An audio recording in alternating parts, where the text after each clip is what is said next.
Today we're making some Oreo stuffed gluten-free blondies. Now that we can get our hands on gluten-free Oreos, it's so easy to make. The blondie recipe itself is gluten-free, grain-free, dairy-free, refined sugar-free, depending on what sugars you pick. So if you don't want to use gluten-free Oreos because they don't have the cleanest ingredients, feel free to swap in your favorite cookie. But the Oreos paired really well here at creating this chewy, salty, sweet, and delicious treat.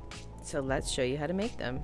So we're going to start by prepping all our mix-ins, and it's white chocolate as well as the Oreos. So you can find some at the store like the Healthy Crunch vegan chocolate chips, or I believe Lily's also makes a dairy-free version, but don't quote me on that. Or you can make your own like we did here. I'll link the video for you if you want to make your own. Then you could choose what sugar goes in it. Sometimes we make it with coconut sugar. This one's done with allulose.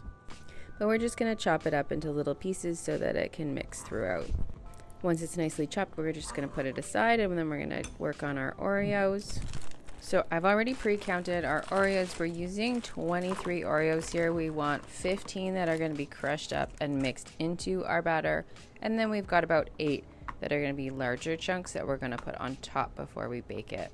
So I'm going to rough chop our 8 topping Oreos first, kind of roughly cutting them in half, sort of quarters, and then I'm going to put them aside while we chop the rest of them into finer pieces. You can also put this in like a Ziploc bag and whack it with a rolling pin. That's kind of fun too, and it really works well to crush them up. Or just do a quick chop with a knife. Sidebar, if you watched our unboxing video, you would have seen that we noticed that they actually printed gluten-free on the Oreo cookies themselves, which I think is absolutely amazing, especially if you're in a mixed household where some people are gluten-free and some are not. Say you're packing a lunch for your kids, one needs gluten-free, one does not, and you accidentally mix up the treats. This way you can actually just read the cookie and tell, and I love that. Okay, so now we've got our Oreos prepped, we've got our white chocolate prepped. We're going to now make our blondie batter, and we've got an 8x8 inch square pan that we're going to line with parchment paper. And then our blondie recipe itself is a really easy recipe. In one bowl, you're just going to pour everything in, give it a mix. Once it comes together, we're going to fold in our mix-ins, and then we're going to press it into our pan and bake it. Easy as that. I almost forgot to add the eggs, so I added them a little bit after I'd mixed, but you can totally add them at the start with everything else. Just mix them right along in.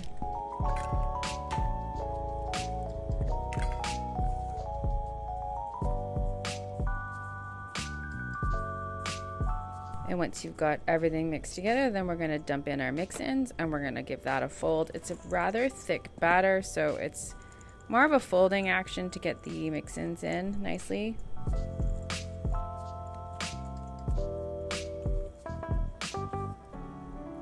And we're going to transfer it to our baking pan, and I like to start with the spatula and then use my fingers.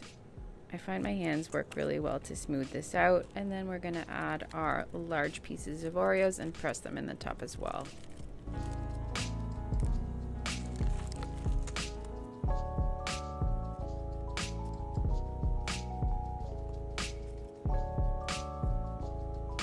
And now it's ready to bake. We're going to bake this at 375 for about 23 to 25 minutes. And then we're going to pull it out of the oven and let it cool for about 20 minutes before we cut it up and enjoy. I like to cut these into 16 little squares. I think that's the perfect size. Look at these guys. You've got the chewy blondie mixed with crunchy bits of Oreo. So delicious. Let me know if you guys give this one a try, or if you mix it up and try it with different cookies or different chocolate chips. And we'll see you next time. Bye!